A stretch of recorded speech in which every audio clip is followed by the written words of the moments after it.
자, 오늘 두 번째 심층 인터뷰 시간은 뭐 저희가 사실 섹터로 보면 이 좀 쉽지 않은 섹터였어요. 오늘도 마찬가지 좀 쉽지 않은 섹터였는데 그럼에도 불구하고 저희가 좀 궁금한 부분도 많을 수 있는 그런 섹터 부분들을 말씀해 주실 분을 모셨습니다. 오늘 심층 인터뷰는 국민대 자동차 운송 디자인 학과의 권용주 교수님을 모시고 관련된 이야기들을 좀 나눠보겠습니다. 예, 어서 오세요, 교수님. 네, 안녕하세요. 네. 네. 추운데 오시느라 고생하셨습니다. 이거 뭐 처음 뵈서 반갑습니다. 네, 반갑습니다. 반갑습니다. 예, 사실 뭐 올해 전반적으로 봐서는 뭐 자동차 섹터도 별로 좀 안 좋았고요. 네. 뭐 굉장히 미국에서 잘하고 있다는 이야기도 했지만 뭐 섹터별로는 그렇게 퍼포먼스가 좋지 못했고 또 뭐 애플이 뭐 자동차를 한다 만다 뭐 자율주행이 된다 안 된다 이슈가 너무 많았던 한 해였던 것 같아요. 그리고 뭐 테슬라도 한참 잘 하다가 또 연말 들어가지고 갑자기 또 뭐 중국 시장에서 뭐 가격을 내리네 올리네 뭐 이야기도 많으면서 수요가 또 꺾이는 거 아니냐 이런 말도 되게 많았던 네. 그런 한 해였기 때문에 굉장히 좀 분주했던 그런 이슈가 있었는데요.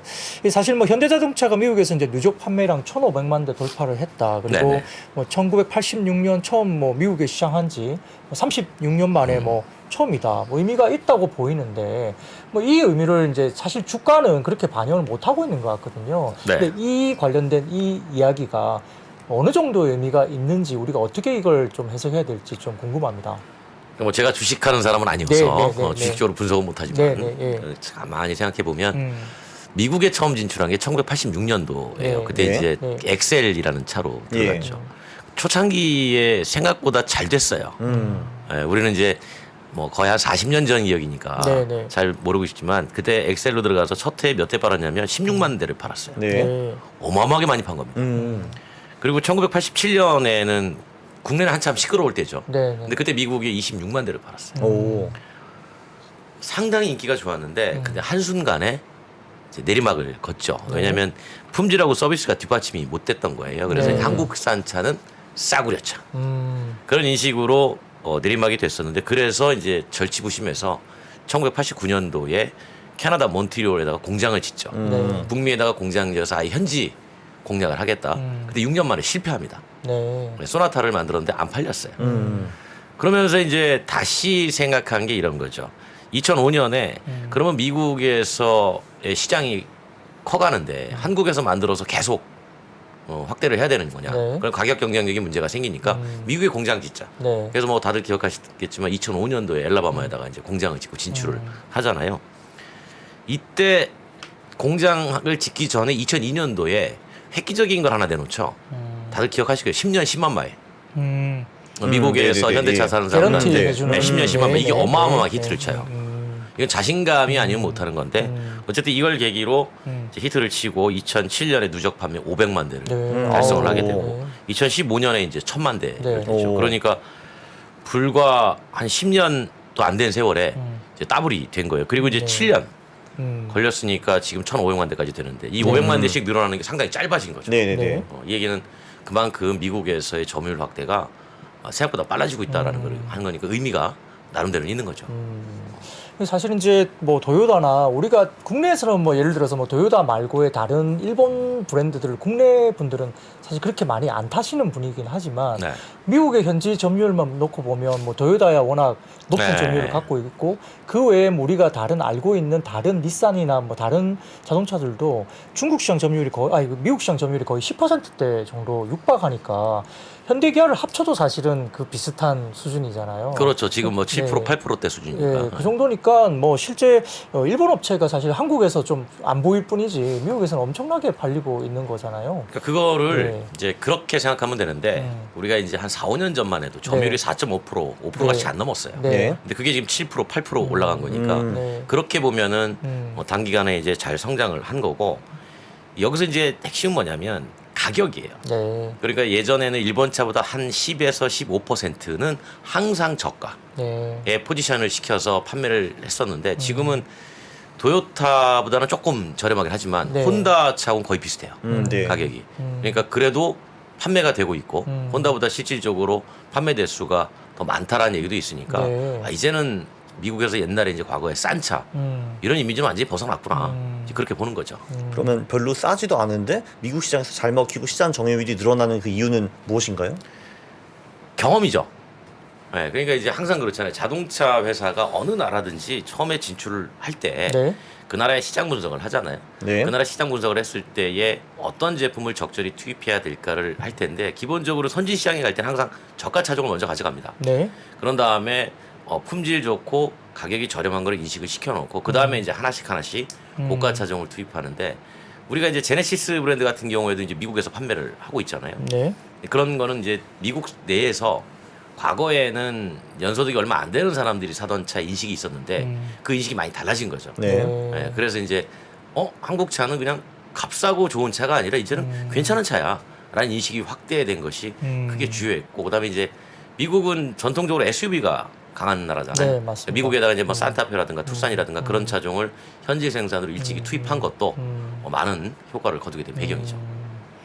사실 보면 이제 뭐 도요타 같은 경우도인가요? 뭐 어쨌든 단일 독자 브랜드 렉서스라는 브랜드를 네. 별도로 두고 있고 네. 또 이제 한국 같은 경우도 현대 기아가 아니라 사실은 제네시스란 브랜드로 미국에서 공략을 하고 있는 걸로 네네. 알고 있어서 이게 그 대리점 같은 경우도 제네시스 독자 대리점도 지금 막 이렇게 하고 있다 이렇게 또 알고 있거든요. 이게 이제 되게 재밌는 내용인데요. 네네, 예. 그 많은 분들이 이제 토요타 렉서스하고 네. 제네시스하고 이제 많이 비교를 하잖아요. 네. 이게 탄생했을 그 시점을 봐야 돼요. 렉서스는 1984년도에 네. 나왔단 말이에요. F1 네. 프로젝트로 시작해가지고 이제 90년대 초반에 나왔는데 그때는 지금처럼 3% 없었습니다. 네, 그렇죠. 네. 인터넷 자체가 없을 때요. 네, 그러니까 네. 미국에서 토요타가 렉서스를 내놓고 네. 광고를 할 때 뭐라고 그랬냐면 그냥 렉서스라 그랬어요. 그럼요. 도요타를 아, 네네. 표시 안 도요타 하고요. 완전히 배제요. 그러니까 네네. 미국 소비자들은 새로운 고급 브랜드가 하나 나왔구나라고 인식을 했던 건데 네. 우리가 제네시스 내놓을 때는 음, 누가 내놔도 저거 현대가 내놓은 거 알아요. 네, 그렇죠. 네. 통신이 워낙 발달해서 그래서 그 당시에 현대차도 제네시스 내놓을 때 이게 뭐 현대로 완전히 감추고 갈 거냐를 고민을 많이 했었는데 네. 감춰봐야 다 알잖아요. 네. 그래서 그냥 제네시스만 밀되 설령 이게 현대 거라고 하더라도 굳이 뭐 애써 분리하지 말자. 자연스럽게 인식되게 만들자라고 해서 이제 제네시스를 가지게 된 거죠. 이 프리미엄 브랜드는 대단히 중요해요. 네. 그렇죠. 그 연초까지만 해도 반도체 모자라 가지고 네. 신규 차량 사기 진짜 어렵다. 뭐 1년, 2년 아니 뭐 30개월까지 걸린다. 뭐 이런 말도 있었는데요. 요즘도 그런가요? 어떤가요? 아니에요. 지금은 출고가 많이 짧아졌어요. 네. 그 이유는 지금 금리가 높잖아요. 네. 제가 얼마 전에 이제 할부 금융사의 모 임원을 만나서 네, 밥을 네, 먹으면서 한 얘기가 캐피탈사도 힘들다. 왜냐면 이제 조달 금리가 워낙 높으니까. 그래가지고 이제 7%대 조달을 해서 네. 차에다가 한 10%대의 이자율을 붙여가지고 판매를 하는데 아이고, 네. 이 차를 구매하는 사람들이 그분이 그런 얘기를 하더라고요. 예를 들어서 뭐 수입차 같은 경우에 뭐 1억이 넘는 차를 한 3년 할부를 하면 네. 그냥 캐스퍼 경차 한 대 값을 이자로 내야 된다. 오, 네, 네. 어마어마하죠. 그러면 이제 계산해 보니까 포기할 거 아니에요. 난 네. 타던 차를 좀 더 타야 되겠다. 네, 그죠, 그죠. 그럼 이제 네. 앞에 이제 순번이 빠져요. 네, 네. 그럼 이제 뒤에 순번이 올 거 아닙니까? 근데 이분이 생각보다 순번이 빨리 온 거예요. 네.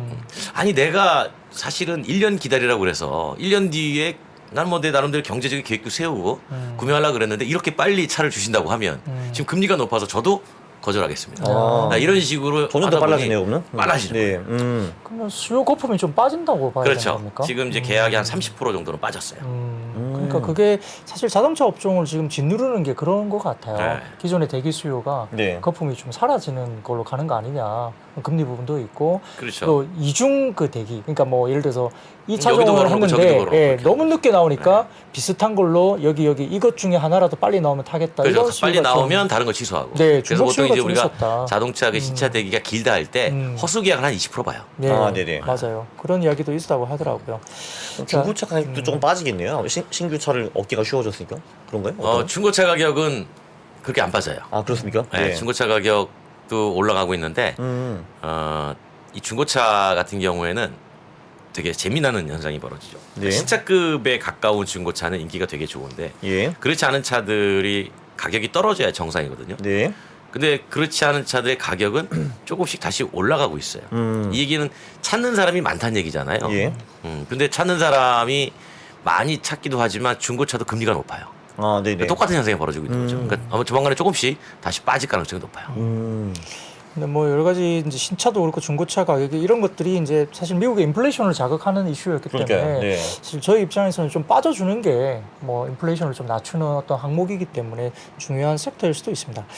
최근에 이제 전기차 쪽의 이슈가 뭐 역시 이제 올해 바람을 불었고 전기차죠, 2분기에 뭐 특히 중국이 워낙 뭐 중국 내부에서 드라이브를 걸면서 엄청나게 팔아댔고 지금 중국 같은 경우도 좀 BYD 같은 경우도 엄청나게 지금 뭐 글로벌리 경쟁력을 갖고 있다. 근데 이제 수출을 별로 못하는 상황에서 이제 유럽으로 수출하는 어떤 전략적인 네. 부분들을 상당히 다르게 갖고 가고 있기 때문에 조금 놀라는 면도 있습니다. 네네. 이게 뭐 중국 내수용차 아니야? 그래서 많이 판 거다. 이렇게 점유율이 높은 건 그 이유다 이야기했는데 이제 문제는 이 테슬라가 이제 절대적인 점유율을 갖고 있다가 최근에 약간 중국 시장에서 BYD는 가격을 올리는 반면 테슬라는 잘 안 팔린다는 느낌을 줄 정도로 가격을 내리고 있고 재고가 쌓인다는 이야기들. 그래서 상당히 좀 우려가 좀 많고요. 뭐 주가도 테슬라가 많이 빠지고 있잖아요. 기술력만 보면 아직도 격차가 좀 크다고 볼 수 있습니까? 그러니까 여기서 이제 저는 주식을 하는 사람이 아니니까 네. 테슬라 주가가 빠지는 건 뭐 여러 이유가 있겠죠. 네, 뭐 맞습니다. CEO 네, 리스크도 네, 있고 네, 뭐 네. 주식하는 분들이 분석하시면 됩니다. 네. 그러니까 제가 보는 건 제품하고 산업적 관점으로만 봐요. 네. 그러니까 제품이 가지고 있는 기술력은 있어요. 그런데 이런 거죠. 그 기술력을 소비자가 돈 주고 살 수 있느냐라는 거예요. 네. 왜냐하면 내가 기술력이 아무리 좋으면 뭐합니까? 소비자가 그 제품을 안 사주면 끝나는 거잖아요. 네. 근데 테슬라의 기술력이 좋긴 해요. 네. IT 기술력이 좋긴 한데 근데 실질적으로 그 제품을 경험한 사람들이 가지고 있는 이 제품에 대한 조립 품질이라든가 여러 가지 이슈들은 계속 발생을 한단 말이에요. 네. 근데 이런 와중에서 도요타도 앞으로 전기차 하겠다. 폭스바겐도 전기차 하겠다. 현대기아차도 전기차 하겠다. 이 세 회사만 다 합쳐도 벌써 당장 한 2, 3년 안에 1,000만 대 물량이에요. 그렇죠. 네, 그러면 그 사이에 테슬라가 아무리 물량을 늘려나가도 이제 나름대로 AS망을 다 갖추고 있고 네. 그다음에 자동차를 오랜 시간 동안 만들어 봤고 그다음에 한 번 만들면 짧은 기간에 다양한 차종을 동시에 내놓을 수 있는 기업들이 이제 등장을 하게 되니까 이 자동차 업계에서는 그런 거죠. 그러면 테슬라가 지금 몇 개 안 되는 차종으로 지금과 같은 수요를 유지할 수 있겠느냐. 그러니까 여기에 대한 의문을 한번 던져보는 거죠. 네. 그러니까 모델 라인에 대한 부분들이 좀 그런 것도 한계가 있고 있다고 그렇죠. 본다는 거죠. 그러면 이제 테슬라 입장에서는 돈 벌어서 네. 다시 새 차를 만들고 거기에 끊임없이 투자가 이루어져야 되는데 보통 자동차 회사가 한 대 만들어 가지고 5년에서 10년을 팔고 거기에서 일정 부분 회수해 가지고 다시 신차 개발에 들어가는 거거든요. 그러니까 그 리사이클을 가져가야 되는데 테슬라가 수익을 낸 지가 얼마 안 됐잖아요. 네. 그러니까 이제 신차 개발에 투입할 수 있는 현금 이런 것들을 얼마나 쌓아두고 할 수 있느냐라는 게 이제 상당히 이제 관건인 거죠. 근데 실제 보면 우리가 이제 뭐 벤츠라든지 유럽 네. 차종에 대한 이 브랜드들이 상당히 뭐 강세였잖아요. 네. 연기관 쪽에는. 근데 이제 일부에서는 EGMP 개발이 좀 상당히 좀 늦었다. 일본도 마찬가지고. 그게 뭐예요? 그 뭐 이게 틀이라고 보면 됩니다. 네. 이게 뭐 이게 그 자동차를 만드는 기본적인 그냥 일반적인 뼈대라고 그냥 쉽게 말하면 그냥 그렇게 설명할 수 있는 구조물이죠. 네. 구조물. 근데 이제 그거는 현대기아는 굉장히 빠르게 그걸 이제 구축을 하면서 이제 모델들을 늘려 나갔고 유럽 우리가 알고 있는 뭐 벤츠나 BMW 이쪽도 상당히 늦었고 일본은 당연히 하이브리드에 집중하다 보니까 그게 또 늦었고 그래서 속도가 좀 빠르지 않을 거란 말도 있거든요. 브랜드들을 그러니까 그거를 따라서. 이제 두 가지 네. 시각에서 보는 거예요. 한쪽에서는 전기차가 생각보다 빨리 갈 거다라는 네. 이제 긍정적인 전망이 하나 있는 거고 네. 네. 우리가 니네가 빨리 가고 싶어도 여러 가지 공급망을 생각해 보면 네. 그렇게 빨리 못 간다. 그러니까 왜냐하면 지금 전기차 시장은 절대적으로 이 제품이 가진 가격 경쟁력에 의해서 판매되는 시장이 아니고 네. 철저하게 보조금 시장이에요. 네. 그러니까 보조금이 다 빠지면 지금의 경제소득 주체들이 저 차를 그 비싼 값에 살 수가 있어? 그러겠죠. 네, 그런데 이제 한편에서는 아니야 살 수 있어 아니 살 수밖에 없어라고 얘기하는 거예요. 왜냐하면 2030년부터는 아예 그렇죠. 내연기관 자체를 네. 판매를 금지를 시켜버리면 네. 살 수 있는 모델이 전기차밖에 없잖아요. 네. 그러니까 빨리 갈 수 있어라고 하는 이제 긍정적 전망이 있고 그럼에도 한편에서는 다 바뀌어? 이렇게 얘기하는 거죠. 그렇죠. 1년에 9천만 대가 판매되는데 이 9천만 대가 전기차로 다 바뀐다고? 그건 불가능하거든요, 사실. 네. 그러니까 여전히 내연기관 시장은 유지될 거야. 물론 줄기는 하겠지만 유지는 되니까 이걸 섣불리 빨리 포기하는 건 이건 위험한 일이라라고 생각하는 경향이 이제 팽팽하게 네. 지금 맞서고 있는 상황입니다. 네네.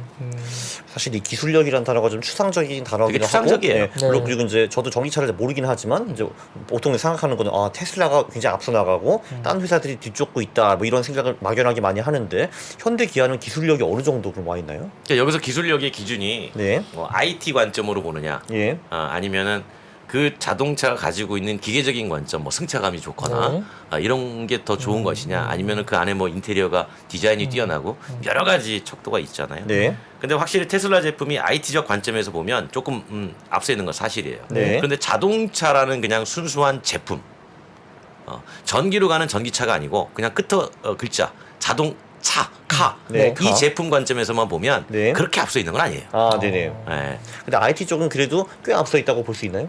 그렇죠. 왜냐하면 이제 그 IT 쪽의 관점은 데이터니까요. 네. 그러니까 이미 이제 전 세계 많은 테슬라 자동차가 운행되면서 수많은 주행 데이터를 흡수를 하고 있으니 그 주행 데이터는 결국은 궁극으로 갔을 때 자율주행으로 가면 저 앞에 어떤 일이 벌어지고 있고 어떻게 가는 게 내가 가장 목적지까지 편안하게 이동할 수 있는 건가라는 걸 이 로봇이 스스로 지능화 시켜서 판단할 때 정확도가 올라가는 거잖아요. 네. 그런 측면에서 이제 조금 앞서 있다고 보는 거죠. 그럼 IT 쪽에는 테슬라가 좀 확연하게 앞서 있고, 그럼 그 2위권 중에서는 누가 제일 잘하고 있나요? GM이 잘해요. GM이요. 네. 예, 그 최근에 GM을 보면 대단히 흥미로운 일을 많이 해요. 네. 그러니까 GM은 지금 여차하면 배터리 회사가 될 것 같아요. 오호. 네. 예, 그러니까 네. GM의 얼티엠 플랫폼이라는 게 뭐냐면 이 GMP하고 비슷한 건데 네. 거기 이제 배터리까지 다 포함을 하는 거예요. 그러니까 우리가 보통 전기차 얘기할 때 많은 분들이 어떤 거는 주행거리가 길고 네. 어떤 거는 주행거리가 짧고는 제조사가 선택을 하는 겁니다. 예, 기술력이 없어가지고 주행거리가 짧고 긴 게 아니에요. 네. 이게 또 가격에도 영향을 주니까. 그렇죠. 왜냐면 네. 배터리 팩이 이렇게 하나가 있으면 네. 그거를 2개 붙이면 멀리 가고 그러겠죠. 3개 붙이면 더 멀리 가고 대신 무거워지니까 효율은 떨어지고 이런 관점이거든요. 네. 근데 이제 GM은 이제 이렇게 생각한 거예요. 앞으로 미국에서의 전동화가 빨리 일어나게 될 테고 그러면 결국 이제 배터리의 수요가 부족할 수 있으니 우리가 완전히 배터리에 대한 생산권을 장악해야 되겠다. 아. 그래서 이제 LG하고 손잡고 네. 지금 1공장 지었고 2공장, 3공장, 4공장까지 짓겠다는 거잖아요. 네, 네. 그 얘기는 미국에서 많이 판매되는 SUV 시장을 전기차로 완전히 장악을 하겠다라는 이제 의지를 갖고 있는 거고. 네. 그 메리바라 그 CEO가 가끔 나와서 그런 얘기 하잖아요. 저도 뭐 과거에 몇 번 만나본 적이 있지만 GM은 전기차 회사로 완전히 돌아설 거다라고 공언을 해요. 네. 그리고 이제 그 크루즈라고 하는 자율주행 회사를 자회사로 두고 있는데 네. 포드가 최근에 자율주행에서 손을 뗐습니다. 왜냐하면 생각을 해본 거예요. 자율주행이 기술적으로 불가능한 건 아닌데 저걸로 무슨 돈을 벌지? 네.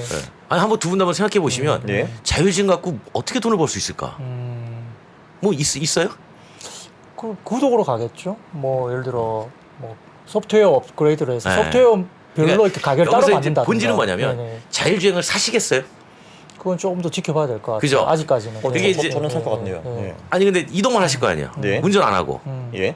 그러면 자율주행을 부르면 되지 않을까요? 아, 택시가 내가 필요할 때? 아, 그쵸. 아, 그 로봇 택시나 뭐 이런 그렇네. 쪽이죠. 그렇죠. 예. 그러니까 네. 자율주행은 프라이빗한 구매 시장이 아니라는 거예요. 네. 그러면 공장에서 만드는 자동차를 100만 대 만들어서 팔고 있었는데 자율주행 차면 20만 대면 끝난다는 거예요. 오. 그러면 나머지 80만 대를 못 팔잖아요. 네. 그러니까 이거는 제조 측면에서 돈이 안 되고 오. 두 번째는 이 자율주행 가지고 이제 교통시장에 들어가야 되는데 네. 기존의 교통시장은 이미 쟁쟁한 교통사업자들이 자리를 포진하고 있으니 네. 그들과 경쟁할 때 저항이 너무 크고 네. 이제 그런 것들을 고민해서 포드는 자율주행이 돈이 안 되는구나. 저 까딱하면 돈 먹는 한마가 되겠구나 해가지고 원래 그 2015년도인가요? 그 아르고 AI라고 하는 자율주행 기업을 인수해가지고 투자도 했었는데 그거 할 때 이제 폭스바겐도 싹 옆에서 바람 넣었거든요. 네. 같이 하지? 네. 그래서 폭스바겐도 돈도 많이 넣었습니다. 근데 그 회사 청산시켜버렸어요. 음. 그걸 딱 보고 GM이 뭐라고 그랬냐면 아니야. 자율주행은 돈이 될 거야. 그리고 저기서 분명히 수익을 낼 수 있어. 네. 라고 하면서 GM은 오히려 전동화된 자율주행에 더 많은 지금 투자를 하고 있는 거죠. 현대 기아도 많이 하고 있나요? 자율주행 쪽은? 그럼요. 네. 네, 미국의 그 소프트웨어 회사 하나 인수했고, 예. 그다음에 글로벌에서 이제 여기저기 관련된 기업들을 M&A를 많이 해놨죠. 네. 사실 저는 개인적으로 영화를 좀 좋아해가지고 네. 얼마 전에 봤던 영화가 이제 포드 앤 페라리라는 영화를 봤거든요. 네네. 페라리. 그러니까 페라리를 따라잡기 위해서 포드가 어떤 식의 그런 전략을 구사했는지를 아주 영화상으로 네네네. 잘 아주 재밌게 잘 네. 뽑아준 그런 영화여서 되게 재밌게 봤는데 거기 리아이 커크 나오잖아요. 그렇죠. 예, 그 영화를 보면서 야 이게 자동차 업계를 이렇게 판도를 바꾸기 위한 노력들을 그렇게 정말 했구나. 페라리 시장에 대해서 어떻게 정말 포드가 되게 잘 나가던 회사가 되게 뭐 페라리 쪽에서 열등감을 가지고 그걸 따라잡기 위해서 굉장한 노력을 했다 이런 게 보이더라고요. 그래서 그런 재밌게 봤는데 아무튼 시장에 대한 판도를 뭐 테슬라의 독주를 막기 위한 각 사들의 어떤 노력이 어떤 게 지금 뭐 진행되고 있는지 좀 궁금합니다. 일단 1차적으로는 네. 생산 대수를 잡아야 돼요. 생산 대수를. 네, 그러니까 지금 테슬라가 1년에 한 200만 대 정도 네. 만들고 있잖아요. 네. 네네. 근데 전기차를 200만 대를 만드는 회사는 아직 기존에 우리가 알고 있는 대형 자동차 회사 중에는 없어요. 네. 근데 여러 회사를 합치면 이제 몇백만 대가 되겠지만 네. 그래서 일단은 생산 대수를 따라잡아야 되는 거고 그래서 제가 알기로는 현대기아차도 2025년 뭐 2030년까지 전체 생산 볼륨에서 350만 대인가요? 전기차로 하겠다라고 네. 이제 발표를 네. 했었잖아요. 그 정도의 볼륨을 빨리 도달하는 게 상당히 중요해요. 그래야 이제 가격이 좀 떨어질 텐데 그러겠죠. 문제는 가격이 쉽게 안 떨어진다는 거예요. 그렇죠. 잘 아시겠지만 이제 배터리 네. 때문에 네. 가격이 많이 안 떨어지는 게 문제고 그러니까 이제 그 배터리 얘기하면 또 이제 중국 얘기 안 할 수 없잖아요. 네. 제가 이제 최근에 그 중국 배터리 기업들하고 이렇게 얘기를 많이 나눠요. 실질적으로. 근데 아직 중국 배터리 기업이 한국에 안 들어왔죠. 네. 이제 슬슬 들어올 겁니다. 이번에 현대가 LFP 쓰겠다고 공식적으로 뉴스가 나온 것 네, 같아요. 그건 뭐 제가 비하인드 스토리를 좀 아는데 네. 이렇게 공개를 할 수는 없는 거고 네. 일부 차종이 이제 소형차에 써야 돼요. 네. 네. 그러니까 왜냐하면 그 소형차에 LFP를 쓰지 않으면 도저히 그 가격을 못 맞춥니다. 그러겠죠. 이제 그런 식으로 이제 조금씩 들어오는데 상용차 쪽으로 적극적으로 들어와요. 상용차 쪽으로. 네. 네. 승용은 아직까지 개인이 구매하는 시장이어서 봅니다. 네. 아니 저기에 중국산 배터리가 들어갔다고? 내가 살 차에? 네. 그러면 아예 나 안 사. 이런 경향이 있는데 상용은 아니잖아요. 네. 여러분들이 택시 탈 때, 버스 탈 때, 이거 뭐 제조사 보고 탑니까? 그러지는 않겠죠. 그렇죠. 네, 네. 상용은 오로지 A에서 B까지 최소 비용으로 이동을 하면 되는 것이기 때문에 그러면 이제 그 상용에서 교통사업자나 이런 분들도 제조업자도 결국은 저렴한 배터리를 찾게 되는 거거든요. 네. 이제 그렇게 이제 한국에 진출을 해서 궁극적으로는 이제 승용까지 가려고 하죠. 근데 그런데 이제 승용차로 가려면 메리트가 있어야 되잖아요. 네. 가장 좋은 메리트는 가격이잖아요. 네. 가격 대비 성능인데 최근에 뭐 셀투팩이라고 들어보셨을 거예요. 네네. 네. 셀투팩을 지나서 셀투 샤시로 갑니다. 네. 그러니까 셀을 안에 있는 모듈을 없애고 이제 팩 해가지고 뭐 팩 하나 달고 두 개 달고 이렇게 가는데 그렇죠. 네. 아예 샤시에다가 셀을 붙여요. 일체형으로. 네. 그러면 팩 자체가 더 대형화되고 그러겠네요. 그리고 이제 불필요한 공간의 낭비 요소가 사라져가지고 사라지니까. 오히려 MCN 계열의 배터리만큼 충분히 주행 거리를 뽑아낼 확보할 수 있다라는 있겠네요. 거예요. 네. 네, 그런 식으로 지금 접근을 하고 있는 중이에요. 근데 뭐 화재 같은 이슈는 없을까요? 그렇게 또 가더라도.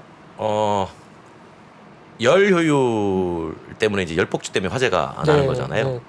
LF 배터리가 화재가 없다고 볼 수는 없지만 네. 상대적으로 전자의 활동성이 좀 떨어지니까 화재 위험이 조금 낮다고들 보고 있는 거죠. 그러니까 물론 말씀하셨던- 완전히 뭐 없앨 수는 없어요. 그 새로운 어떤 뭐 아까 뭐 셀토팩에서 네. 샤시 이렇게 갔을 때 밀도를 막 한 곳에 딱 몰아넣는 거잖아요. 그렇죠. 보통은. 거기도 이제 뭐 네네. 다 하겠죠. 네네. 네. 그러니까 거기도 그러다 보면 또 약간 뭐 화재에 대한 뭐 있을 리스크가 수도 있고. 좀 더 커질 수도 있겠다 네. 생각도 들긴 합니다만.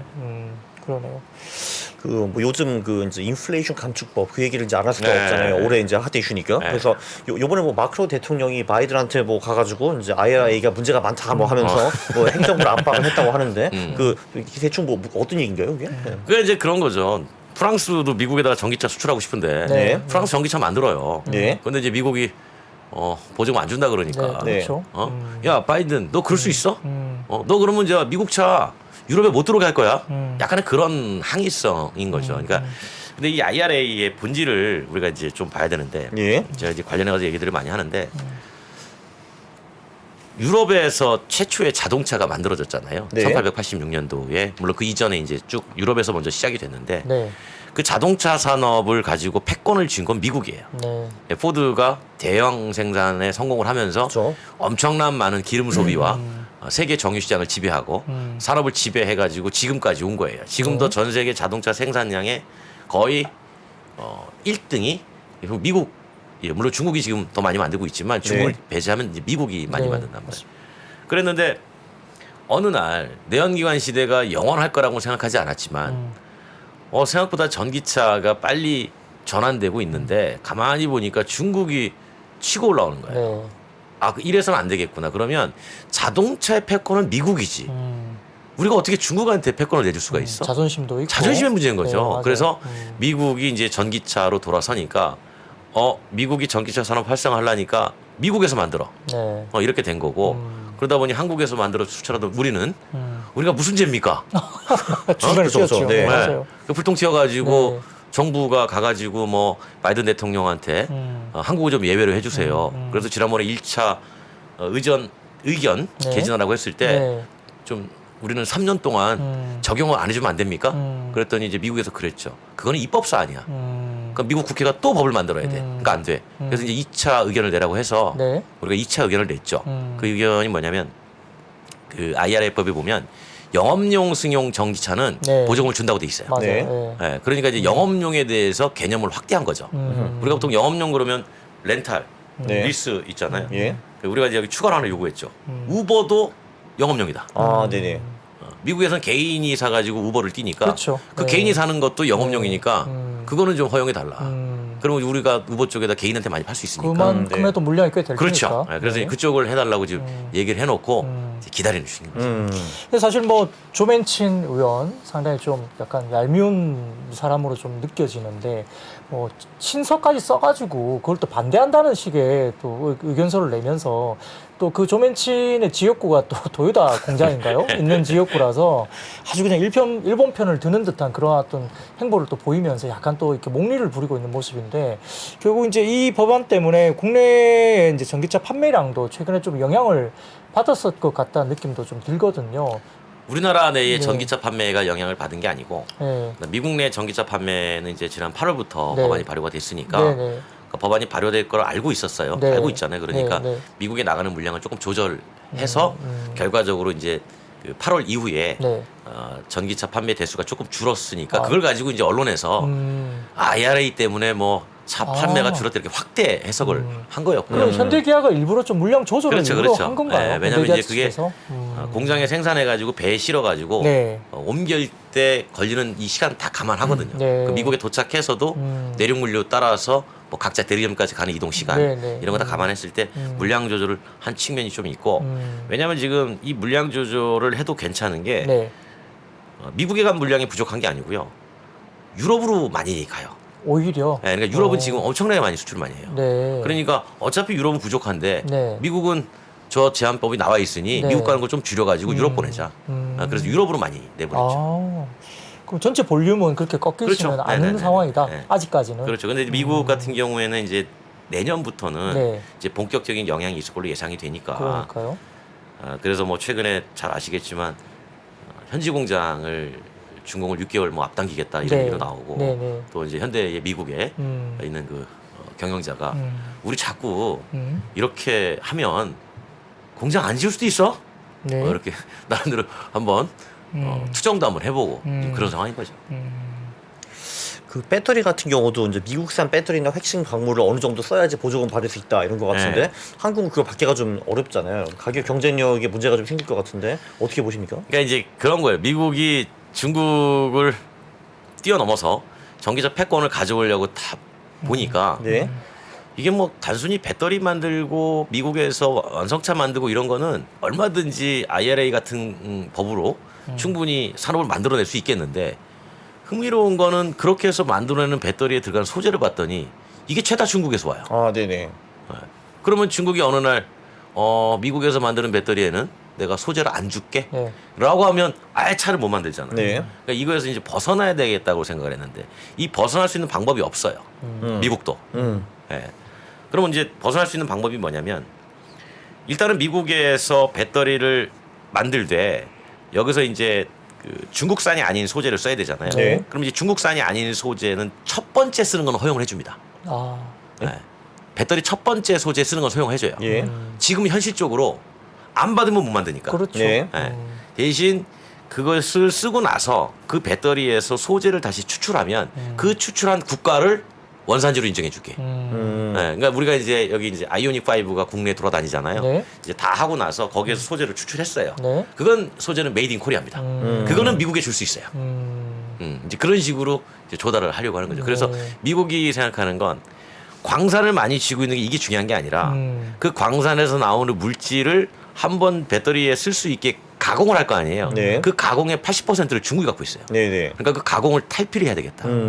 그래서 탈피라는 것은 결국 썼던 배터리에서 소재를 다시 빼서 주는 건데 결국은 전기차도 탄소 중립 되려면 그 순환고리가 만들어지지 않으면 절대 탄소 중립이 불가능합니다. 네. 네. 네, 그래서 어차피 해야 된다면 이제 그런 식으로 빨리 가야 되겠다. 그렇게 됐을 때는 이미 사용된 배터리에서 소재를 충당하니까 중국의 공급망에서 흔들리지 않을 수 있는 거죠. 네. 그 전략을 쓴 거예요.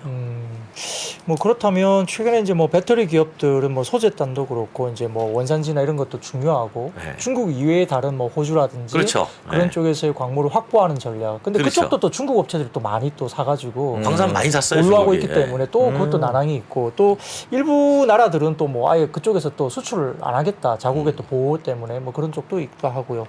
또 이제 국내 일부 업체는 또 이제 미국에 진출 소재 업체가 미국 진출하는 거를 또 정부 입장에서 약간 좀 기술적인 유출이나 이런 뭐 그럴 이슈로 수도 있죠. 사실 지금 조금 약간 못하게끔 하는 듯한 뉘앙스가 최근에 나왔지 않습니까? 우리 상장사 중에서도 그런 회사가 있는데 그러다 보니까 배터리 기업들에 대한 최근 뭐 소재단이나 이런 이슈들이 좀 많아지는 것 같아요. 좀 약간 좀 불안해 보이는 이슈들이 좀 있을까요? 이렇게 좀 너무 이게 좀 풀렸으면 좋겠는데 이게 너무 좀 닫혀 있는 거 아니냐? 이게 좀 해결이 돼야만이 뭔가 좀 숨통이 그러니까 트인다는 이제 게 있습니까? 우리가 이런 거잖아요. 소재는 한정돼 있어요. 네. 네, 땅속에 있는 소재 아닙니까? 네. 언젠가는 고갈됩니다. 네. 유한 자원이에요. 네. 다만 이제 유한 자원을 얼마나 많이 쓸 수 있는 풍부한 매장량이 있는 소재로 바꿀 것인가의 네. 고민인 거죠. 그러니까 최근에 그 GM 같은 경우는 그 리튬 메탈 계열의 배터리를 이제 개발해가지고 지금 쓰고 있는데 이제 그 얘기는 뭐냐면 중국이 가지고 있는 기존의 LFP, MCN 계열의 이 소재에서 나올라 그러는 거예요. 그러니까 새로운 소재를 찾아가지고 네. 배터리 만들어 버리는 거죠. 그렇죠. 그게 대표적으로 이제 리튬 메탈 배터리인데 그거 괜찮은 것 같아요. 리튬 메탈 배터리가 네, 그래서 GM이 일부 차종에 적용을 했는데 네. 시험을 해보니까 상당히 괜찮고 가격도 기존의 MCN 계열 대비 한 60%밖에 안 돼서 네. 오히려 가격 경쟁력을 갖출 수 있다. 뭐 이렇게 지금 GM이 얘기를 하고 있는데 결국은 아마 각 나라별로 그 배터리에 들어가는 소재의 신소재 찾는데 엄청나게 몰두할 거예요. 그러겠죠. 네. 네. 그래야만 기존의 공급망에서 조금 벗어나거나 아니면 신소재를 만들어서 우리가 공급망을 질 수도 있잖아요. 그렇죠. 역으로 이제 그런 기술들이 많이 노력이 되지 않을까. 뭐 제가 화학자는 아니지만 네네. 화학 하시는 분들이 그런 얘기 많이 하시더라고요. 그 리튬 메탈 배터리가 네. 지금 상당히 좀 그래도 그럼 미국에서 이제 미는 거고 중국은 이제 잘 아시겠지만 이제 LFP 미는 네, 거고 우리 이제 네. MCM기 미는 건데 얼마 전에 그 국내 모 배터리 회사를 만났는데 이제 거기서도 그런 얘기 하더라고요. 우리도 LFP를 하지 않을 수가 없는 상황으로 가는 것 같다. 네. 그 제가 이제 예전에 여기 나와서 삼프로에서 그런 얘기 했었거든요. 전기차 시장의 가격이 네. 대체 얼마가 주도할 것이냐. 제가 한 얘기는 아니고 포드 사장이 짐팔리가 그런 얘기를 했어요.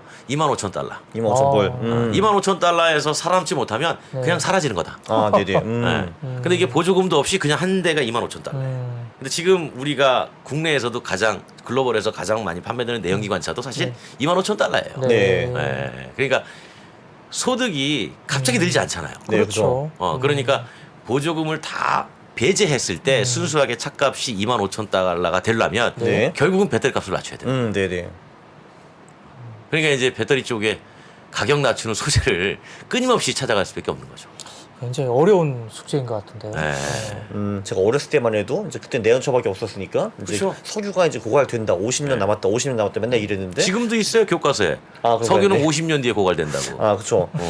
근데 이제 조금 전에 말씀하셨는데 배터리 소재도 결국은 유한하다라고 하셨고 그거는 지금 근데 이제 고갈되기 전에 신소재가 나올 가능성이 매우 높다. 이제 그 말씀이신 거죠. 그렇죠. 이제 신소재를 네. 많이 찾고 있죠. 그래서 망간도 쓰고 네. 좀 전에 말씀드린 대로 이제 메탈 계열도 쓰고 이제 계속 화학자들이 끊임없이 소재를 찾아내고 있는 거죠. 그럼 이거는 사실 그러면 이제 고갈될 가능성 거의 없다고 이제 보면 되겠네요. 그죠?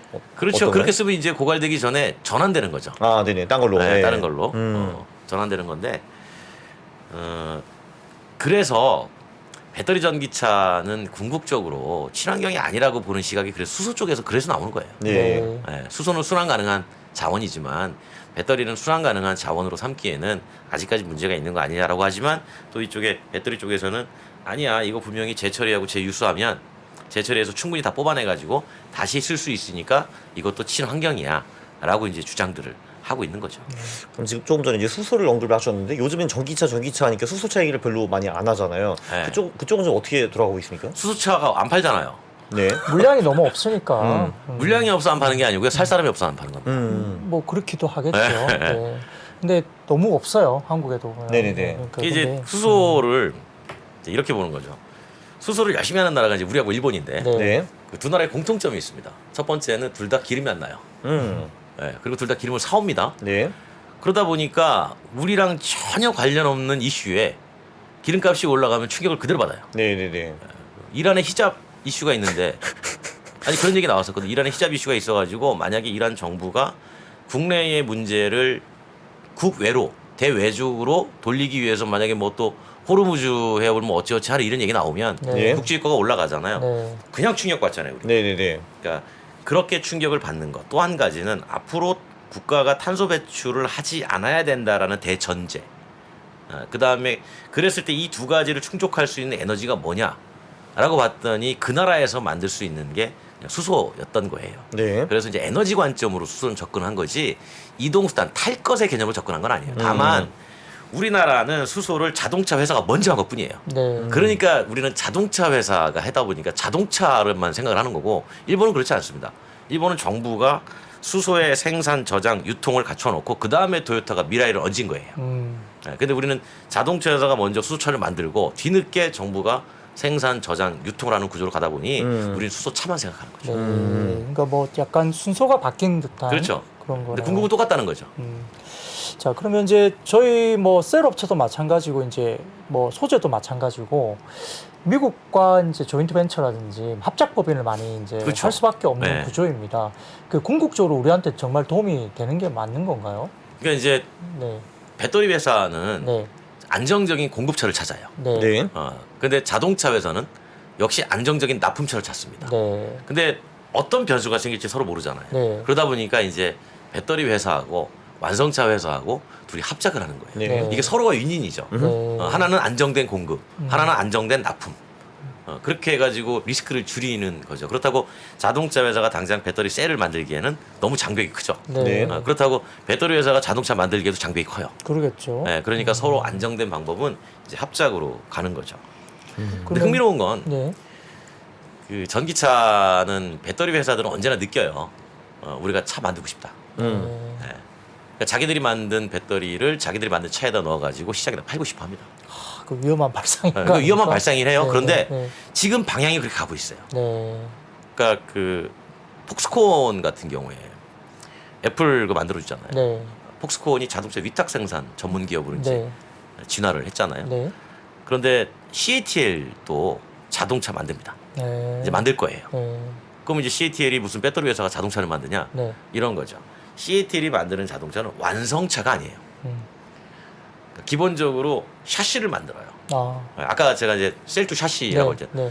그렇게 해놓으면 디자인 사양만 적용하면 돼요. 아, 그 다음에는. 그렇죠. 그러면 네. 이제 3%에서 자동차를 만들다. 그러면 3%가 이러이러한 디자인에 이러한 사양으로 만들어줘. 그러면 CATL이 만들어줍니다. 아.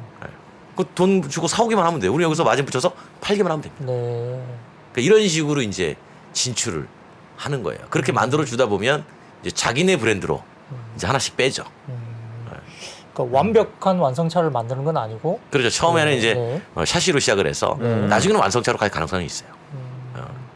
근데 뭐 이제 조금 번외입니다만 뭐 삼성그룹도 사실 그럼요. 자동차에 대한 뭐 여러 가지 욕심이 뭐 굉장히 꿈이었다고 이야기할 정도인데 잘 안 됐잖아요. 그러니까 그렇게 큰 대기업들도 뭐 IT 기술이 없는 회사도 아닌 그 삼성그룹도 이 자동차 시장에서 굉장히 어려웠고요. 지금 이제 쉽게 다가가지 못하는 부분이 있는데 셀업체가 이렇게 뭐 물론 이제 기본적인 부분들은 아까 뭐 셀투팩에서 이렇게 샤시까지 가면서 뭐 기본적인 뼈대 정도는 할 수 있을지 모르겠는데 완성차에 대한 욕심을 너무 부리게 되면 좀 또 회사가 좀 약간 또 리스크에 또 노출되는 거 아닐까요? 그 생각이 뭐냐면 네네. 그 자동차라는 걸 내연기관에 너무 집착하고 오리엔티드가 되면 그런 생각을 해요. 네. 네. 네, 그런데 이걸 전기차야. 네.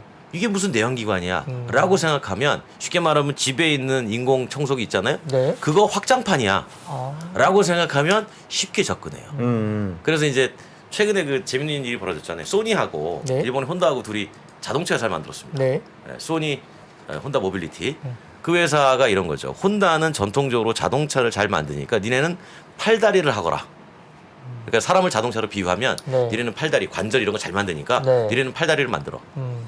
우리는 완전히 엔터테인먼트 그 기계 안에서 게임기를 만들게.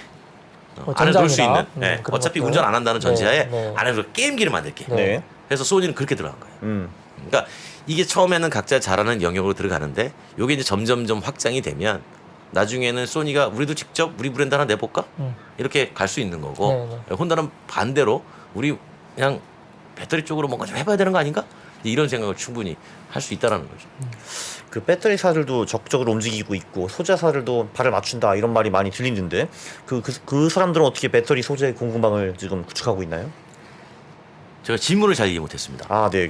그 배터리사들이 지금 적극적으로 움직이고 있는데 그렇죠. 소재사들도 발을 맞춘다. 그래서 이제 같이 움직인다라고 하고 있는데 네. 그 배터리 소재 공급망을 이 소재 기업들이 어떻게 지금 구축을 하고 있나요? 소재 공급망을 구축하기가 아직은 쉽지 않죠. 네. 이게 사실은 공급망을 제가 앞서 말씀드린 것처럼 처음에 이제 코발트를 저기 콩고 광산에서 캐요. 네. 그럼 그 코발트를 어딘가로 줘야 됩니다. 네. 그래서 그거를 이제 우리가 배터리 셀에 쓸 수 있는 형태로 만들어야 되잖아요. 그 만든 다음에 이제 그게 LG나 삼성으로 가서 이제 셀이 만들어지는 건데 그 가공하는 공장이 어려운 건 아니에요. 네. 그런데 되게 환경적인 요소가 많아요. 네. 독극물이 뭐 배출되고 네. 이런 경우가 꽤 많아요. 그래서 중국에 많이 있는 거예요. 근데 우리나라에서도 이제 앞으로 그런 거를 충분히 이제 감수를 하고 이제 해야 될 텐데 저는 이제 개인적으로 그렇게 생각하는 거죠. 그런 환경적인 이슈를 떠나서 산업 주도권을 가져가려면 어느 정도는 감수할 필요성이 있지 않겠나. 안 그러면은 그냥 다른 사람이 오염물질을 배출하면서 만든 물건을 그냥 돈만 주고 사와서 우리는 마치 아무 깨끗한 척을 해야 되고 이제 그런 것들이 공급망을 잃어버리는 이유가 되니까 이제 우리도 이제 손을 대기는 돼야 되는 시점이 온 거죠. 아, 근데 굉장히 딜레마일 것 같아요. 네. 네, 그 부분이 그쵸. 안 할 수는 없지만 또 한다고 하자니 또 되게 그렇죠. 어려운 어떤 네. 면이 아닐까 싶은데요. 그래서 일단은 지금은 이제 원 소재 확보에 주력을 하는 거예요. 네. 최근에 현대차 인도네시아 간 것도 이제 네. 니켈 많으니까 네. 이제 니켈 찾아서 간 거고. 그렇습니다. 그러면 이제 실제 뭐 전기차 전망에 대한 이슈도 있는데요. 뭐 전기차 시장이 많이 올해는 되게 많이 변했습니다. 뭐 네, 그렇죠. 테슬라 독주하다가 이제 비아디 같은 회사가 이제 경쟁력을 갖게 되고 뭐 제가 기억하기로는 비아디가 아마 수출 물량 지표가 매출 기준으로 8% 정도밖에 안 되는 회사로 알고 있어요. 중국에서 거의 다 팔고 있다 보시면 되는데 네. 그 회사가 이제 유럽으로 진출한다거나 해외 쪽 수출 쪽으로 이제 완전히 지금 타겟을 내년을 바꾸고 있다 이야기 나오니까 테슬라가 입지가 상당히 좀 어려워지고 또 현대 기아차도 잘 하고 있었지만 또 뭐 유럽 쪽의 브랜드라든지 그다음에 아까 말씀드렸던 GM이나 미국 현지의 브랜드들도 상당히 새로운 어떤 브랜드에서 IRA 법안을 등지고 굉장히 또 힘을 받고 있지 않습니까? 네. 그러면 굉장히 경쟁이 또 심화되고 있고요. 그다음에 중국은 또 30% 정도의 뭐 신재생 에너지 차량이 이제 지금 MS가 이미 확보된 상태니까 결국은 북미 쪽에서의 시장이 굉장히 격렬해질 수밖에 없겠죠. 7에서 8% 정도 수준이니까 시장이 좀 남아 있다 볼 수 있는데 내년에 어떤 전기차 전망에서 어떤 부분에서 좀 이렇게 앞서 나갈 수 있는 어떤 뭐 좀 그런 뭐 회사가 보인다거나 어떤 부분이 조금 키워드가 될지 궁금합니다. 일단은 그 시장만 보면 네. 결국은 우리가 갈 수 있는 건 이제 유럽이 좀 네. 그나마 좀 나은데 네. 이제 걱정하는 건 그런 거죠. 어쨌든 아까 우리 마크롱 대통령이 바이든한테 한마디 했다고 그랬잖아요. 아, 네, 네. 그러면서 뭐라 이런 얘기도 했잖아요. 야, 그 여차하면 우리도 막을 거야. 음. 거기서 막으면 우리도 어떻게 해요? 네. 그렇죠. 네. 아, 네. 완전히 고래 싸움에 새우등 터지는 거 아닙니까? 이제 그런 걸 우려하긴 하는데 일단 유럽 시장이 좀 커져갈 건데 그 중국의 전기차 수출을 한번 조금 곱씹어 볼 필요가 있어요. 네. 무슨 얘기냐면 중국의 전기차 수출은 두 가지 측면이에요. 하나는 중국 정부가 엄청나게 장려합니다. 그러니까 중국 2030년이 넘어가면 지금 중국 내 자동차 회사가 140개가 넘어요. 140개요? 네, 우리가 몰라서 그렇지. 음. 그러니까 이런 너무 중소업체가 많다 보니까 중국이 경쟁력 확보 차원에서 이거를 크게 10개의 그룹으로 재편한다고 그랬습니다. 네. 그럼 그때 살아남을 수 있는 회사와 흡수가 돼야 되는 회사의 네. 기준은 수출이에요. 수출 지표로. 네, 그래서 수출 잘하는 회사는 주도적으로 너희들이 인수할 수 있게 해주겠다. 이제 그런 입장인데 그러면 중국 기업들이 해외에다가 물건을 수출을 할 때 내연기관차가 되겠습니까? 힘들죠. 당연히 안 되죠. 예, 그러니까 전기차로 수출하는데 초기에 유럽 시장이 괜찮으니까 유럽에다 수출을 한 거예요. 네. 그런데 단순히 전기차만 수출해 가지고는 무언가 주목도를 끌기가 어려웠던 겁니다. 그래서 중국이 가져간 게 충전 방식이에요. 예, 우리는 지금 전기차 타시니까 보통 케이블 꽂아서 충전하시나요? 네, 뭐 그죠? 그런 식인가요? 네. 예. 중국은 저기 배터리 수압을 많이 하거든요. 네. 요즘은. 네. 그러니까 꽂아서 충전할 수도 있고 수압할 수도 있고 무선으로 충전할 수도 있고 아니면 가만히 있는데 누가 와서 충전해 줄 수도 있고 네. 그러니까 여러 가지 방식인데 유럽에 가면서 무슨 전략을 썼냐면 전기차 값이 비싸니까 소비자한테 전기차 값을 내려줘야 되겠다. 그 내려주는 건 배터리를 사지 않도록 만들어야 되겠다. 그래서 근데 뭐 배터리를 사지 않도록 했어요. 배터리를 빌려서 쓰는 그렇죠. 형식이라든지. 그러다 보니까 네. 이제 그 유럽 사람 입장에서 보면 엄청나게 싼 전기차가 네. 들어온 거죠. 그리고 네. 배터리 교체도 너무 쉬운 거예요. 네.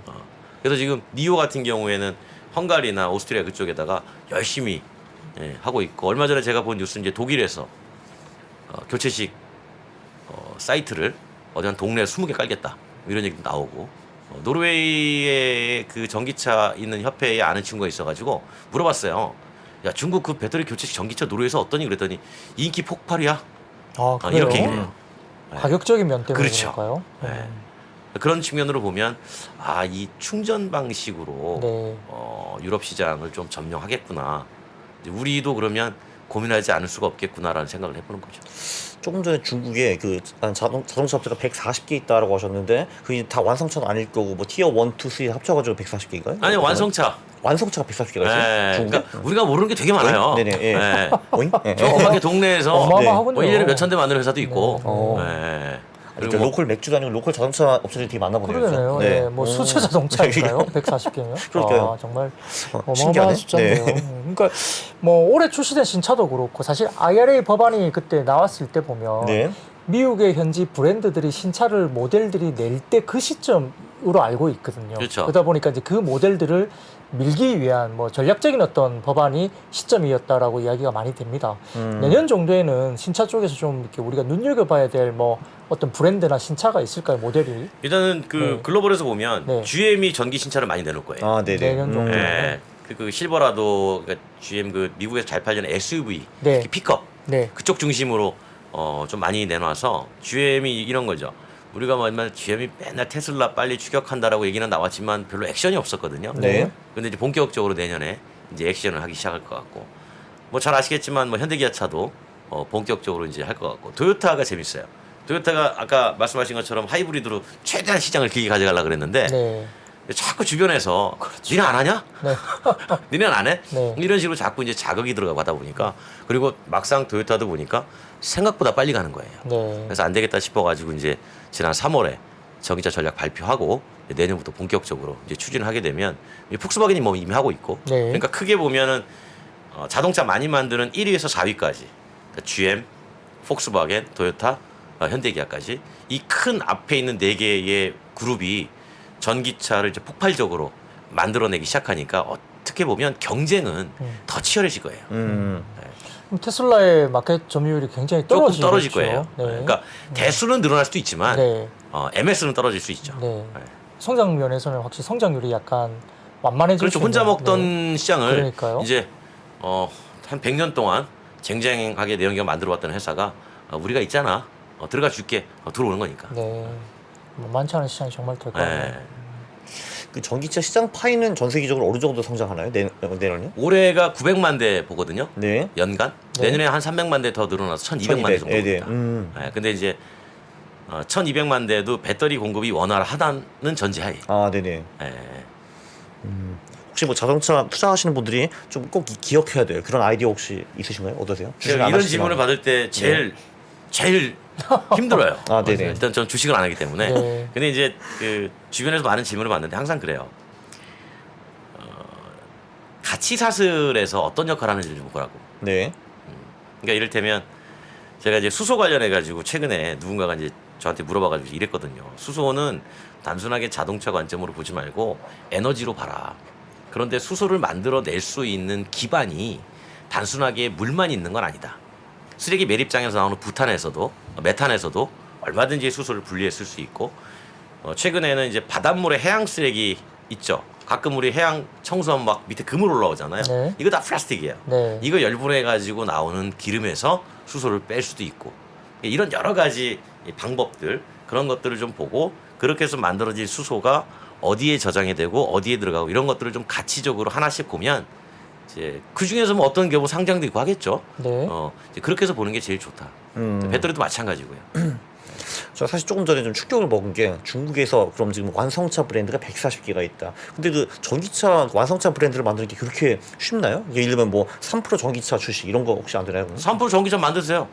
금방 할 수 있어요. 그냥 신고하면 돼요. 자동차 제조업으로. 네네. 그리고 이런 거죠. 내가 안 만들어도 돼요. 우리 사실은 위탁 생산한다고 그러잖아요. 네네. 저기 잘 만드는 애들한테 가서 나 한 2,000대만 만들어줘. 나도 좀 팔아보게. 이렇게 하는 거예요. 네. 그리고는 거기다가 이제 3% 자동차, 뭐 홍길동 자동차 이렇게 붙이는 거죠. 자, 김프로님, 이프로님, 정프로님 좋은 비즈니스 아이디어 나왔습니다. 네, 한번 꼭 추진해 보세요. 근데 이제 그런 거죠. 그걸 예. 누가 사? 네. 네. 네. 네, 그걸 만드는 건 쉬운데 네. 산다는 측면에서 이제 그런 거죠. 아, 근데 뭐 이렇게 권고 드리고 싶지는 않습니다. 근데 그만큼 이제 경쟁이 치열할 수 있다는 거고, 뭐 네. 화장품도 OEM, ODM사가 좀 편안하게 좀 안정적인 어떤 그런 것들을 갖고 갈 수 있잖아요. 예, 예. 그러니까 이제 전기차도 어떻게 보면 완전히 완성차를 혼자 하는 것도 있을 수 있고, 향후에는 이렇게 위탁 생산을 해주는 쪽이 또 어떻게 보면 안정적인 어떤 그런 부분들도 이제 가져갈 수 있으니까. 폭스콘이 위탁 생산을 노리는 게 바로 그런 것 그러니까요. 때문에 예, 왜냐면 네, 시장이 세분화된다는 거예요. 네, 맞아요. 시장이 엄청나게 세분화되니까 그 세분화되는 시장을 기존의 대형 생산 라인을 갖고 있는 회사는 다 못 네. 맞춰준다는 거죠. 그러니까 그거는 자기네들이 맞춰줄 테니 우리는 그래서 폭스콘이 자기네들이 샤시까지 개발한 거예요. 그러니까요. 네. 네. 그런 부분들이 상당히 좀 있을 수 있겠습니다. 근데 좀 이제 긴 그림을 보면 예를 들면 20년 후에 2040년 이때쯤 되면은 전기차만 다니고 그리고 전부 다 자율주행 돼가지고 저는 그냥 이렇게 딱 누워가지고 게임만 하면 되나요? 어떻게 보세요? 20년 후를? 섞여 다니면 자율주행 자체는 좀 어려워요. 그러니까 지능이 똑똑한 자동차와 네. 지능이 없는 자동차가 둘이 섞여 다니면 더 위험해요. 그렇겠네요. 그렇겠네요. 네네. 그레이드가 다르다고 알고 네, 있고 예. 거기 서비스 가격도 달라지죠. 네, 그래서 이제 미국에서 어떤 일이 있었냐면 네. 미국에서 자율주행 개발하는 업체들이 그 하이웨이에 네. 전용 차선 카풀라인 있잖아요. 네. 그 옆에다가 자율주행 차선 한 내달라. 그랬더니 이제 좋죠 해주면 그랬더니 미국도 차 많이 밀리거든요. 네. 근데 기존에 이제 인간 운전자 하시는 분들이 야 안 그래도 밀리는데 뭐 로봇 자동차 택 떠는 소리 하고 있어 해가지고 이제 차선을 못 내줬죠. 섞여 다니면 아무래도 위험성이 계속 존재할 수밖에 없어요. 그러겠죠. 그렇다면 섞여 다니는 게 어렵다고 하면은 결론적으로 2040년에 우리가 전부 다 자율주행 차를 뭐 운전하고 그런 건 거의 없다고 봐야죠. 자율주행 운전할 일이 없죠. 네. 근데 일부 구간에서는 이제 이동 서비스에 투입이 될 수 있죠. 지금 우리 네네. 저 시범 서비스 하고 있는 것처럼 일부 구간에서는 가능해요. 그러니까 뭐 버스나 뭐 이렇게 조그마한 버스 이런 것들이 이제 어떤 특정한 구간을 도는 그렇죠. 뭐 그런 것들은 좀 가능하지 근데 않을까 이제 그런 싶기도 거가 하고. 확대가 되려면 네. 제가 이제 주식에서는 잘 모르지만 그냥 시장의 가치 같은 걸 따져볼 때 저항성이 커요. 네. 우리 저기 인천공항에서 UAM 띄워가지고 여의도 온다 그러잖아요. 네. 누가 반대할 것 같습니까? 택시 운전사는? 택시도 반대하고요, 공항버스 네. 반대하고요, 예. 공항철도도 반대합니다. 네. 그러겠네요. 네, 이용객이 분산되니까. 네. 그러니까 그런 기존의 교통사업자의 저항이 생각보다 엄청나게 강해요. 하긴, 네네. 뭐 그 말씀을 주시니까 이제 궁금한 것이 이제 뭐 작가님도 유럽 쪽은 좀 그래도 잘 아시잖아요. 어느 정도? 이제 네. 그러니까 유럽 쪽의 그 노조가 대부분 다 제가 알기로는 일을 하는 사람들의 노동자들의 30%가 기계 업종에 종사를 많이 한다고 해요. 그렇죠. 독일에서 자동차 업종 20%거든요. 네네. 네. 그러니까 그 정도 수준이기 때문에 전기차로 전환하게 되면 이제 그런 어떤 그 일하는 사람들이 확실히 줄어들 수밖에 없잖아요. 당연히 그럴 수밖에 없죠. 네, 공정이 네. 줄어드는데. 그러니까 이제 유럽 쪽에 네. 그 일부 뭐 우리가 뭐 BMW나 이런 쪽도 보면 노조 쪽이 너무 저항이 심하다. 네. 이게 자기네들의 이제 뭐 일자리가 거꾸로, 결국은 당연하죠. 네네. 줄어들 수밖에 없는 구조로 가니까 전기차로의 전환이 유럽의 메인 그 브랜드들이 내부적으로 노조에 대한 어떤 저항들이 굉장히 강해서 만만하지 않을 수도 있다는 이야기들이 좀 그 있습니다. 미국에서 실제로 벌어진 일인데요. 네. 네. 미국이 동서가 고속도로가 길잖아요. 네. 네. 오죽하면 뭐 트럭커들 뭐 옛날에 오버더탑 나오고 네, 이거는 플래투닝 할 수 있어요. 네, 그러니까 앞에 운전자 한 사람이 뒤에 5대를 끌고 갈 수 있어요. 네, 앞에만 따라오게 만들어가지고. 네, 이제 그거를 법안을 이제 상원에서 하려고 했었는데 네. 미국도 화물연대가 반대했어요. 그러겠죠. 네. 네, 그리고 우리나라도 할 수 있어요. 우리나라도 부산의 항만터미널에서 복잡한 도심은 사람이 운전하고 네. 톨게이트 지나서 앞에 한 대가 뒤에 5대를 끌고 갈 수 있어요. 예. 그리고 의왕 컨테이너 기지에 갈 수 있습니다. 음. 그 하려고 했는데 그러면 이제 4명의 운전직이 사라지잖아요. 그렇죠. 네. 그래서 우리도 똑같이 반대의 목소리가 커서 못했어요. 네네. 사실 뭐 국내 현대기아도 네. 해외 쪽에 공장 전기차 공장 관련된 새로운 뭐 설비 투자 그것도 이제 결국 노조와의 관계도 좀 풀어야 되는 네. 사실 내부적인 이슈도 좀 있다고 저도 알고 있습니다. 그러니까 이제 결국은 네. 이게 인간을 편하게 만들려고 하는 건데 네. 결국 인간의 일자리를 위협하니 그래서 그렇죠. 이제 그 카이스트 이광희 총장님이 항상 하시는 말씀이 있죠. 로봇세를 받자.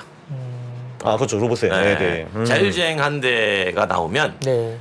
로봇세를 받아가지고 일자리 줄어드는 걸로 충당을 해야 된다라고 네네네. 이제 말씀을 하시는 거죠. 예.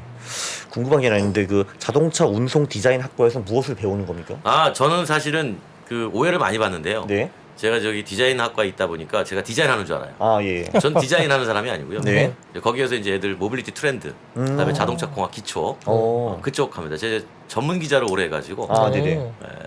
지금 한 30년째 지금도 하고 있고 지금도 칼럼도 많이 쓰고 있고 그래서 예, 예. 이제 그거 합니다. 저한테 이제 그림 디자인 보는 것만 알지 네. 제가 직접 그리지 못합니다. 아 예. 그렇습니다. 근데 사실 뭐 애플카에 대한 이슈가 뭐 오늘도 어제도 불거지긴 했지만 네. 애플카가 좀 후퇴하고 있잖아요. 뭐 출시 시기도 뭐 2025년 이후로 약간 추세도 있고 하긴 할 거예요. 그다음에 이제 페달이나 이런 쪽도 없어지지 않고 다 기본적인 걸 갖고 나온다. 그러면은 그 이유가 있죠. 예, 우리가 생각하는 또 완전 자율주행 차가 아닌 이상 예를 들어서 뭐 한국 가격으로 약 1억 5천만 원 이상 되는 비싼 고가 프리미엄 브랜드로 나왔을 때 애플이 성공할 수 있느냐. 결국은 이제 그 어떤 그 여러 가지 저항을 많이 부딪히고 또 기존에 우리가 뭐 그냥 아이폰을 사듯이 그런 전기차 시장에서 그 정도의 기능만 가지고 나와서는 아마 기존에 그럼 2025년까지 다른 브랜드들이 가만히 있을 거냐. 그러면 1억 5천 이상에 되는 가격을 애플이라고 해서 사줄 거냐. 이 이슈가 있잖아요. 맞아요. 예, 그러면 자율주행에 대한 기술이 그만큼 애플이 정말 완성도를 높여서 차를 내지 못하면 아마 애플도 실패할 수 있는 시장이라고 생각하는데 그러면 그때까지의 자율주행에 대한 기술이 어느 정도 정말 진일보할 수 있을지에 대한 추정이 있습니까? 그러니까 그 진일보할 수 있다고 업계에선 봐요. 네. 그런데 이제 애플의 사례를 말씀하셨으니까 네. 애플이 왜 고민을 했는지를 한번 가만히 생각해 보면 앞서 우리 잠깐 그런 얘기했잖아요. 포드가 자율주행 포기했을 때 네. 그걸 살 거냐 말 거냐. 페달이 없으면 사는 차가 아니에요. 그러니까 그거는 이용만 하는 차잖아요. 네. 이용하는 차는 무조건 저가로 가야 돼요. 네. 네. 근데 애플 입장에서는 이게 저가로 만들어 팔기에는 애플의 브랜드를 봤을 때 저 회사 이미지가 애플은 있고. 소유의 시장으로 가고 싶은 거예요. 네. 네. 그러니까 스티어링 휠도 그대로 두고 페달도 그대로 두고 뭐 설령 감춰놓거나 네. 그러니까 언제든지 인간에게 운전의 역할을 넘겨줄 수 있는 기능은 가져가서 이거를 팔고자 하는 거죠. 이제 그랬을 때 이제 가격이 비싼 건 흠이긴 해요. 네. 그런데 그 시장은 아직까지 소유의 시장에서 충분히 살 수 있는 시장이 성숙됐다고 보지 않는 거예요. 제가 예전에 그 푸조 사장을 만나서 흥미로운 얘기를 했었는데 이렇게 물어봤어요. 아니 푸조는 왜 전동화를 빨리 안 합니까? 그랬더니 그분의 답이 명언이에요. 지금 내연기관차를 전동하면 가격이 2천만 원 이상 비싸집니다. 자, 그러면 3천만 원짜리 자동차는 5천만 원이 됩니다. 그래요. 그거는 보조금에 의해서 살 수 있습니다. 여기에 자율주행 지능 집어넣으면 1억이 넘어갑니다. 그랬을 때 이 차를 살 수 있는 사람이 몇 명이나 되겠어요. 그러면 앞으로 5년 뒤에 자율주행에 나왔을 때 지금의 1년에 3만 5천 달러의 소득자가 1억 5천짜리 살 수 있을 만큼 7만 달러 됩니까? 5년 사이에? 이렇게 이제 역으로 물어보더라고요. 그래서 실제로 구매할 수 있는 시장이 아직 성숙되지 않았기 때문에 애플 입장에서는 서두를 이유가 없는 거예요. 네. 그러니까 조금 뒤로 미뤘다고 해서 이걸 가지고 뭐 애플이 만든다 안 만든다를 벌써부터 단정 짓기에는 네. 조금 이른 판단이다라고 저는 보는 거죠. 그 가긴 가되 자율주행이 탑재됐을 때 그 가격을 받아들일 수 있는 시장이 형성이 안 되고 그렇죠. 그러니까 소득이 이제 늘어나야 돼요. 예, 그러면 네. 자율주행 자체도 생각보다 좀 더 늦어질 수도 있겠네요. 기술적인 그렇죠. 그래서 예, 퍼블릭으로 먼저 가는 거예요. 네. 네, 퍼블릭으로 하면 무조건 저렴하게. 네. 그러니까 기술적인 부분들이 완전히 안 돼서도 아니고 그게 가격적인 부분들에 대한 부분들이 저렴해지지 않으면 못 사니까 그렇죠. 그걸 적용하기에는 자율주행의 기능이 가능하다 하더라도 시장을 조금 더 미뤄지는 쪽으로 그렇게 가겠죠. 보는 게 맞는 그리고 이제 게 제조사 입장은 이런 네. 거죠. 자율주행으로 가서 이게 퍼블릭으로 가서 사람들의 이동성을 개선해주면 네. 자동차를 안 사니까 그러면 그만큼 못 팔잖아요. 네. 그러면 수익이 줄어들 거 아니에요. 그럼 자동차에서 뭐 하겠어요? 자기들이 교통사업 하는 거예요. 네. 그러면 이제 기존의 교통사업자는 고객이었단 말이에요. 싸워야 돼요. 기존에 어디 운수, 네. 어디 택시 싸워야 됩니다. 네, 네. 그런 일이 벌어져요. 네. 알겠습니다. 아무튼 뭐 이게 되게 자동차 섹터 자체는 이제 주식시장 관점에서 보면 되게 힘든 섹터였는데요. 뭐 전반적인 뭐 주식에 대한 관점보다는 자동차 산업에 대한 이야기를 오늘 들었던 이야기가 상당히 좀 재미있는 저는 이제 이야기를 주식 전문가는 아닙니까? 네네 해주셔서 너무 좀 네. 재밌었던 시간입니다. 여튼 뭐 오늘 관련된 부분에 대해서 그 국민대 자동차 운송 디자인학과 권용주 교수님 모시고 자동차 산업에 대한 전반적인 이야기를 들어봤습니다. 오늘 감사합니다. 네, 고맙습니다. 감사합니다. 네.